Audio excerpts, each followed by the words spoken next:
निज्जर जो है, मैं आपको दो बातें बताऊं। जो मेरे ग्रैंडफादर के किलर थे, असैसिनेशन जिन्होंने किया था हवारा, उसका राइट हैंड ये निज्जर था। जितना ये क्राइसिस बढ़ेगा, इफेक्ट कॉमन मैन को होगा। ये खाई इतनी गहरी हो जाएगी तो फिर इसको भरना मुश्किल हो जाएगा। मैंने कल ही प्राइम मिनिस्टर साहब को लेटर लिखा था। ये लेटर था भी जो हमारे वहां पे स्टूडेंट्स हैं, पहला फिक्र हमें उनका है, जो तकरीबन 7 लाख का नंबर है, जिसमें से 5 लाख पंजाब के लोग हैं।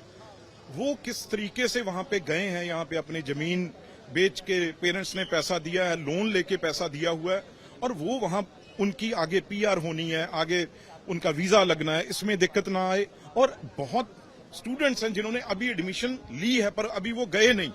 अगर उनका वीजा बंद कर देंगे, अगर वहां पे रोक देंगे, तो इतना पैसा वहां पे स्कूल कॉलेजों ने वो जमा करवा लिया है, उसके बारे में बहुत बड़ा फिक्र है पंजाब के पेरेंट्स को और बच्चों को।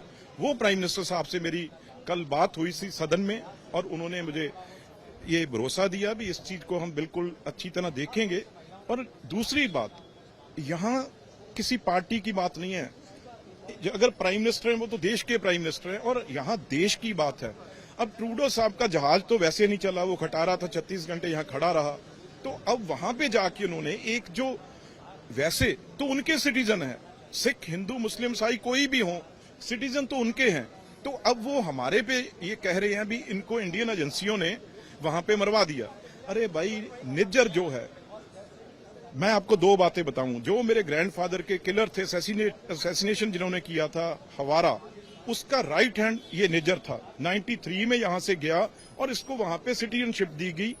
और दूसरी, अगर ट्रूडो साहब के फादर और ट्रूडो साहब की पार्टी इतनी ये सिंसियर है इस चीज में, तो जब हमारा कनिष्क, एक हमारा एयर इंडिया का विमान जिसमें 300 से ऊपर लोग थे, उसमें भी मेरे मामा जी कर्नल भिंडर, मिस्टर भिंडर उसके पायलट थे, उसकी तो इन्वेस्टिगेशन इन्होंने की नहीं आज तक। तो दूसरी बात, अब ये जो निज्जर एंड कंपनी है, ये 10 मोस्ट वांटेड जो गैंगस्टर हैं यहाँ पे, यहाँ ड्रग पेडलर है, उनमें से एक था। बाकी 8 वहीं बैठे हुए हैं, छुपा के वहां उनको एक डेन बनी हुई है। तो आगे जैसे पाकिस्तान हुआ करता था, वैसे अब कनाडा ने रूप ले लिया है। और जितना ड्रग पंजाब में है, वो ये 10 गैंगस्टर और ये निज्जर जैसे वहां से ड्रग पंजाब में भेज रहे हैं, हमारे नौजवानों को, पंजाबियों को तबाह करने के लिए।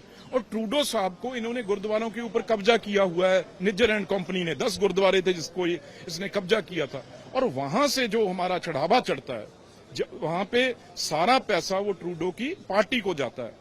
मैं कहूंगा जो लाखों के लाख, ये तो आधा % नहीं है लोग खालिस्तानी, पन्नू जैसे, जो कह रहे हैं हम हिंदुओं को यहां नहीं रहने देंगे।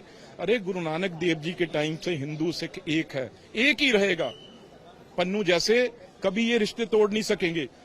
अगर ऐसी बात वो करेगा तो उसे भी ये बहुत आने वाले मुश्किल दिनों में उसे झेलना पड़ेगा। जो हालात आज कनाडा और इंडिया के रिलेशनशिप में बन गए हैं, इसका बहुत ज़्यादा असर अब इंडियन सिटीजन्स को पड़ने लग गया है। क्योंकि हिंदुस्तान के बाद कनाडा ऐसा देश है जहाँ सबसे ज़्यादा हिंदुस्तानी वहाँ रहते हैं, और हिंदुस्तानियों में पंजाब ऐसे हैं जो पंजाब और से सब बहुत ज़्यादा वहाँ हैं। हज़ारों बच्चे हर साल वहाँ कनाडा पढ़ने जाते हैं, हज़ारों फैमिलीज़ वहाँ माइग्रेट कर रही हैं, और वहाँ से लोग वहाँ यहाँ अपने देश में आते हैं मिलने के लिए, अपने रिश्तेदारों के लिए। अगर वीज़ा डिनाइल हो गया दोनों साइडों में, पिछले 2 दिनों में बहुत ज़्यादा पैनिक पंजाब में हुआ है। बहुत लोगों का फ़ोन मेरे पास आया है, बच्चों का आया कि हमारा इस कॉलेज का क्या बनेगा, हमारी वहाँ स्टडीज़ का क्या होगा। और बुज़ुर्ग बोल रहे हैं कि हमारे बच्चे वहाँ हैं, कोई बुज़ुर्ग वहाँ स्टक हो गए हैं, हम कैसे वापस आएंगे। सो ये पैनिक इतना बढ़ रहा है, और ये पैनिक जैसे बढ़ेगा इसका बहुत ज़्यादा रिएक्शन होगा। सो मैं रिक्वेस्ट करता हूँ गवर्नमेंट ऑफ इंडिया को कि गवर्नमेंट ऑफ कनाडा और इंडिया ये जल्दी इसका कोई सोल्यूशन, डिप्लोमेटिक सोल्यूशन निकाले, क्योंकि जितना ये क्राइसिस बढ़ेगा, इफेक्ट कॉमन मैन को होगा। क्योंकि ये एक ऐसा देश है कनाडा जहाँ सबसे ज़्यादा हिंदुस्तानी वहाँ रह रहे हैं। ये बातचीत से मामला तय होना चाहिए।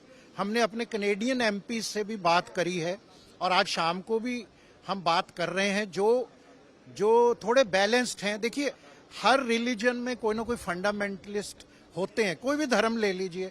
अब उन फंडामेंटलिस्ट्स को हम एग्जाम्पल नहीं बना सकते कि सारी कम्युनिटी उनके 99.9% तो they are okay in every religion. इस मामले को जो इंडिया कनाडा को ना बातचीत से डायरेक्टली बातचीत से हल करना चाहिए और इसको ज्यादा ये वीजा एक्सपेंड करना, ये फिर अपना जो कड़वापन है, डिस्टेंसेस बढ़ेंगे, उसे पंजाब और पंजाबियों को बहुत नुकसान होगा। हमने भी हमारे वर्ल्ड पंजाबी ऑर्गेनाइजेशन के जो टोरंटो, मॉन्ट्रियल और ऑटवा चैप्टर्स हैं उनको भी बोला है कि आप सद्भावना बनाए रखो, क्योंकि हमारे तो पंजाबी हिंदू भी हैं, सिख भी हैं। इसको ये अननेसेसरली एक इशू बन गया है। किसी 2, 4, 10 लोगों के लिए हम सारे समुदाय को बदनाम नहीं कर सकते और हमें बातचीत के राही डिप्लोमेटिक चैनल से, इवन सेकंड ट्रैक डिप्लोमेसी में हम तैयार हैं रोल प्ले करने को। इसको बात को आगे बढ़ना नहीं देना चाहिए, नहीं तो पंजाबियों का बहुत इसमें नुकसान हो जाएगा और ये खाई इतनी गहरी हो जाएगी तो फिर इसको भरना मुश्किल हो जाएगा।